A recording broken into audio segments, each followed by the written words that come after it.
ॐ भूर्भुवः स्वः तत्सवितुर्वरेण्यं भर्गो देवस्य धीमहि धियो यो नः प्रचोदयात्। परम पूज्य गुरुदेव परमवंदनीय माता जी के सूक्ष्म संरक्षण में विराजमान ऑनलाइन दैनिक स्वाध्याय के 948वें एपिसोड में YouTube के माध्यम से जुड़कर के सामूहिक स्वाध्याय करने वाले हमारे सभी परिजनों को बहुत बहुत प्रणाम, बहुत बहुत स्वागत है साथियों आज के सत्र में आप सबका। आइए आज के सत्र का शुभारंभ करते हैं। जैसा कि आप सबको सूचित किया गया था कि आज से स्वाध्याय कुछ दिनों तक केवल YouTube पर ही प्रेषित किया जाएगा, Zoom ऐप पर नहीं। तो आप सभी अधिक से अधिक संख्या में जुड़ें और अधिक से अधिक शेयर जरूर करें। जुड़ करके आप सभी लाभ प्राप्त करें।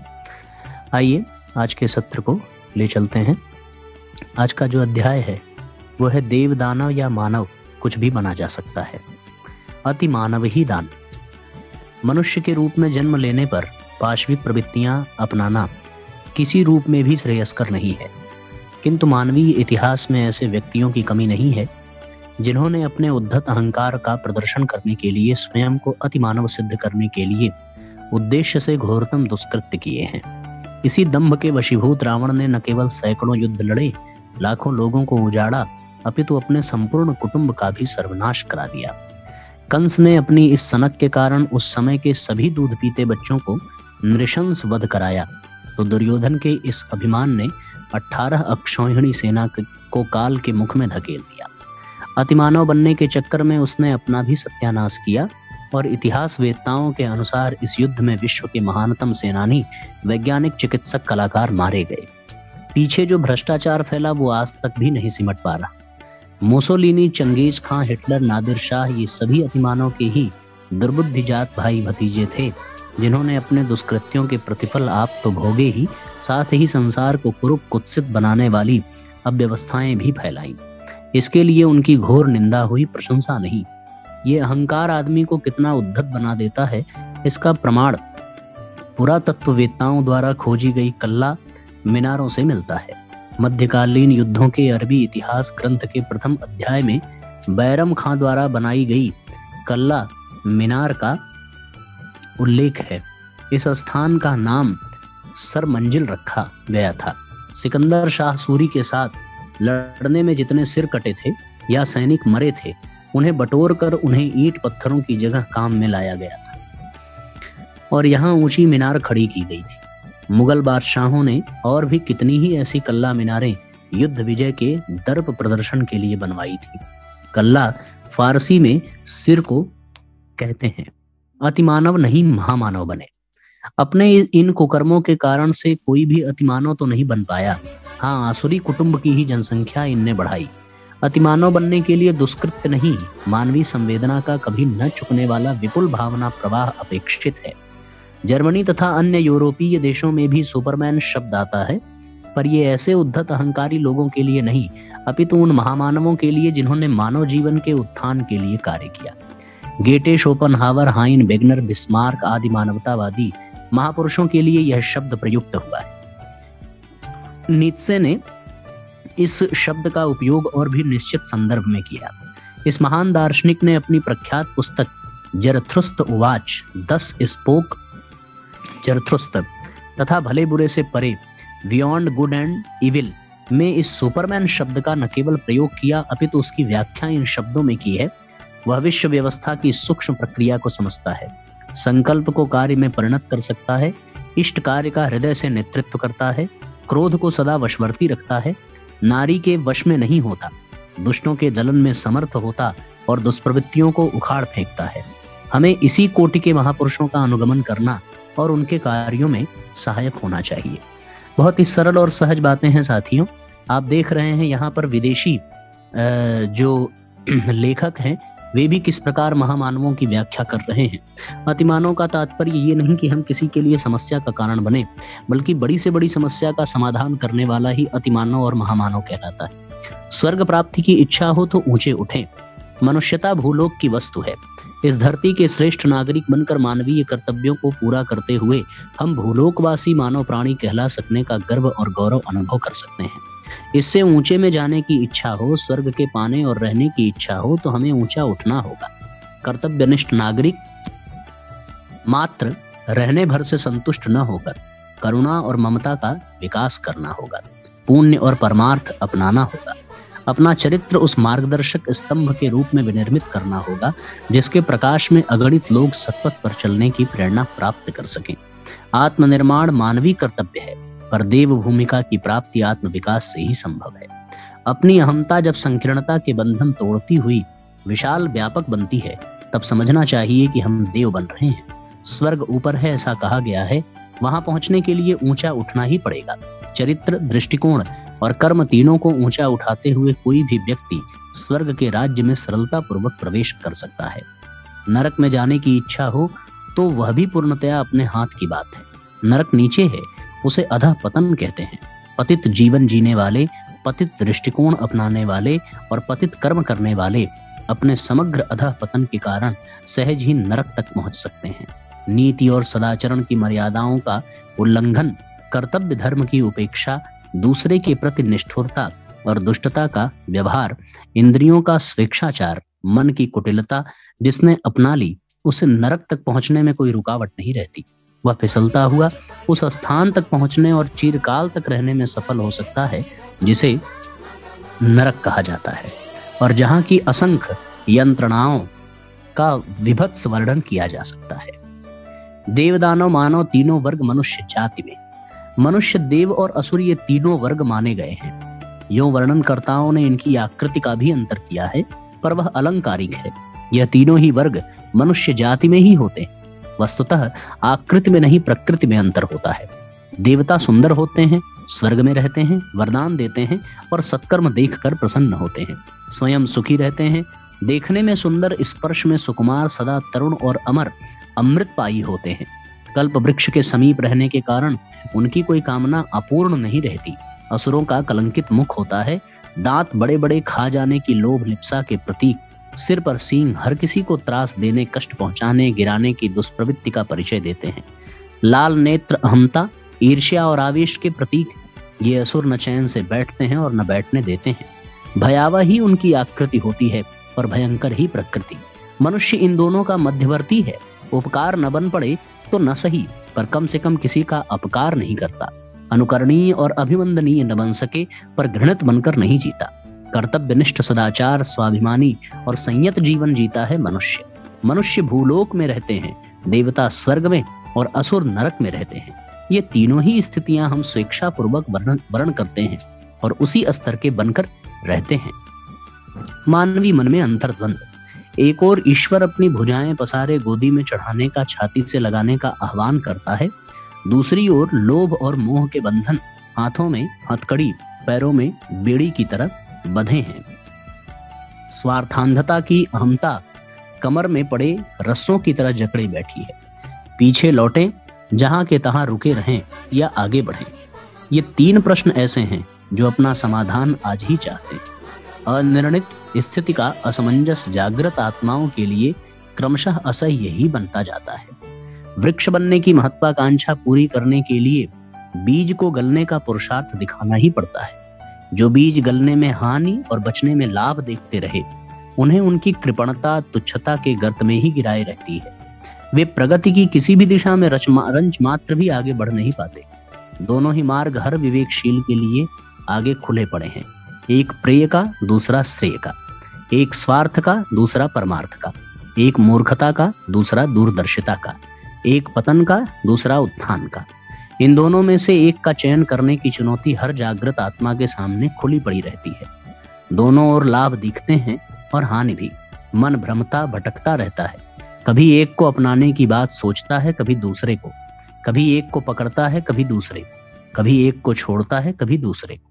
इस असमंजस भरी मन स्थिति को ही देवासुर संग्राम कहा गया है। इसी को अंतर्द्वंद कहते हैं। जब तक ये स्थिति बनी रहेगी, तब तक कोई चैन से न बैठ सकेगा। अंतर जगत में चलते रहने वाले इस महाभारत के कारण चीत्कार और हाहाकार छाया रहता है। इस स्थिति के रहते किसी को और कुछ भले ही मिल जाए, शांति एवं संतोष के दर्शन हो ही नहीं सकेंगे। आसुरी वृत्ति के प्रलोभन, तो आप देख सकते हैं साथियों कि मनुष्य ही देवता है, मनुष्य ही असुर है।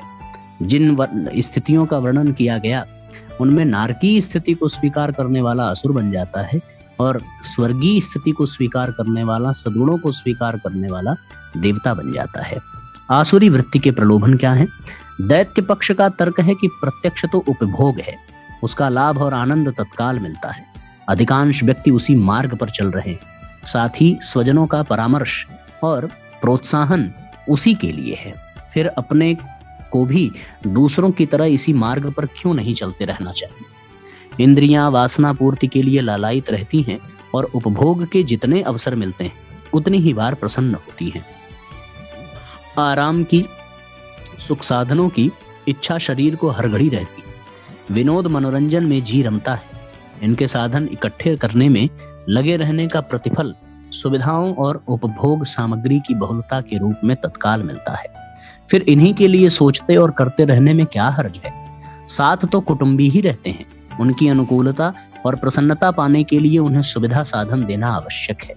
फिर वैसा ही क्यों न करते रहा जाए जिसकी कुटुंबी जन अपेक्षा करते हैं। यह चिंतन परामर्श दैत्य वर्ग का है। इसमें तात्कालिक लाभ को ही सब कुछ बताया जाता है और कहा जाता है कि प्रत्यक्ष की उपेक्षा करके परोक्ष की अपेक्षा क्यों की जाए। इन तर्कों से प्रभावित जीवात्मा को लोभ और मोहग्रस्त जीवन जीना पड़ता है। वासना और तृष्णा ही उसकी गतिविधियों पर छाई रहती हैं। अहंता की पूर्ति इसी में लगती है, लोगों का परामर्श एवं सहयोग इसी के लिए मिलता है। समीपवर्ती वातावरण का प्रभाव भी मनोभूमि पर इसी रूप में आच्छादित रहता है। दिव्यता का परामर्श, ये तो साथियों असुरों का हो गया। अब दिव्यता का यानी देवताओं का क्या परामर्श है? अंतरात्मा में अवस्थित देव पक्ष क्या कहता है? सृष्टा ने मनुष्य जीवन की धरोहर किसी विशेष उद्देश्य के लिए प्रदान की है। देव पक्ष का तर्क है कि तात्कालिक लोभ के आकर्षण में यहाँ माया का छलावा ही फैला हुआ है। लिप्सा बिजली की चमक की तरह ही चकाचौंध उत्पन्न करती और क्षण भर में गायब हो जाती है। जिह्वा का चटोरपन, अश्लील कामुकता की चमक कुछ मिनट ही रहती है। इसके उपरांत पेट खराब होने और शरीर खोखला होने का संकट ही चिरअस्थायी रूप से गले बंध जाता है। विलासी श्रृंगारिकता का उद्देश्य दूसरों को आकर्षित करना और अपना बड़प्पन जताना होता है, किंतु वास्तविक परिणाम इससे ठीक उल्टा होता है। छिछोरापन, मन चलापन इससे टपकता है और अप्रामाणिकता की गंध इस सारे विन्यास से आती है। ऐसे लोग किसी की आंख भले ही लुभा ले, विश्वास किसी का भी नहीं पा सकते।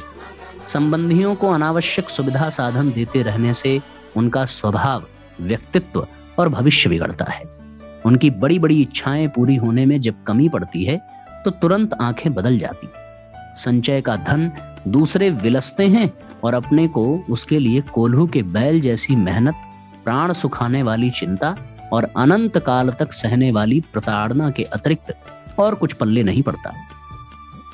देवपक्ष बुद्धि को निरंतर यही समझाने का प्रयत्न करता है कि इस सुरदुर्लभ सौभाग्य भरे अवसर को जीवन साधना में लगाया जाए और उसका सत्परिणाम वैसा ही पाया जाए जैसा कि प्रातः स्मरणीय लोक श्रद्धा के भाजन विश्व के मार्गदर्शक महामानव प्राप्त करते रहे। सुख शांति की आकांक्षा आंतरिक उत्कृष्टता के सहारे पूरी होती है। साधनों की मृग तृष्णा में भटकने से थकान और खीज ही पल्ले पड़ती है। कस्तूरी का मृग चैन तभी पाता है जब वह सुगंध का स्रोत अपनी नाभि में होने की जानकारी पा लेता है। सच्ची समृद्धि उत्कृष्ट मन स्थिति है, उसी के आधार पर अनुकूल परिस्थितियां बनती हैं। यह जान लेने पर साधनों की लालसा और उपयोग की लिप्सा का समाधान होता है, अन्यथा वह आग में घी डालते रहने की तरह घटती नहीं, बढ़ती ही रहती है। ये देव पक्ष है साथी, और इस देव पक्ष के अनुसार आप देख सकते हैं कि देवता बनने के लिए कौन सी मन स्थिति चाहिए, क्या किया जाए। इसके अंतर्गत पूज्य गुरुदेव बताते हैं, अच्छा हो ईश्वर को अपने अंतःकरण के आंगन में घृणा करने का अवसर दें, देवत्व का समर्थन करें, ऐसा विवेकपूर्ण निर्णय करें जिसके आधार पर देवमानवों जैसी जीवन नीति निर्धारित की जा सके। यह निर्धारण ही पर्याप्त नहीं, इसे कार्यान्वित करने के लिए सत्संकल्प और उत्साह भी चाहिए। इसी उमंग भरे उभार को व्यक्तिगत जीवन में ईश्वर का अवतरण कहा जा सकता है।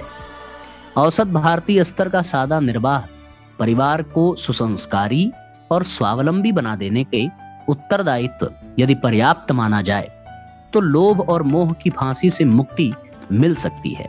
जो संचय मौजूद है उसी से जीवन की शेष अवधि का निर्वाह भली प्रकार हो सकता है। घर के समर्थ लोगों को पारिवारिक उत्तरदायित्व हस्तांतरित करने में बहुत अधिक कठिनाई नहीं होती। लोभ और मोह की फांसी से मुक्ति मिल जाए साथियों, और उसके लिए दैवी गुण हमारे भीतर विकसित करने पड़ेंगे। इस तरीके से आपने आज के अध्याय में देखा, मनुष्य चाहे तो देवता बन सकता है, चाहे तो असुर बन सकता है। ये उसके ऊपर स्वयं पे निर्भर करता है। असुरों जैसी मान्यता, धारणा और उनके जैसे सिद्धांत को लेकर चले तो निश्चित रूप से पतन के गर्त में जाएगा। और यदि उत्कृष्ट आदर्श, श्रेष्ठ सिद्धांत हो, दैवी स्तर का चिंतन और सद्भाव हो, तो फिर निश्चित रूप से वो स्वर्गीय वातावरण विनिर्मित कर सकता है अपने लिए। जो असत्य है, अवांछनीय है, अनुपयोगी है, उसे छोड़कर हम साहस दिखाएं। अब बहादुर वे नहीं गिने जाएंगे जो बंदूक चलाने में निपुण हो।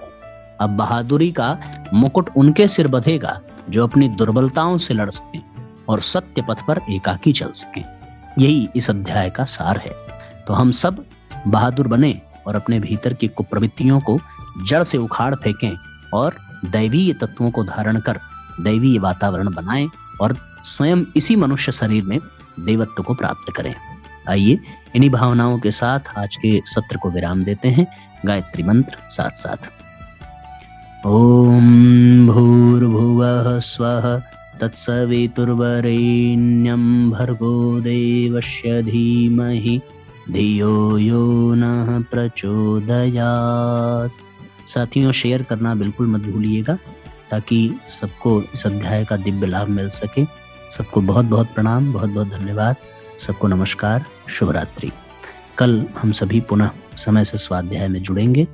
तब तक के लिए आप सब अपना ध्यान रखिए। जय राम जी की। ओम भूर्भुवः स्वः तत्सवितुर्वरेण्यं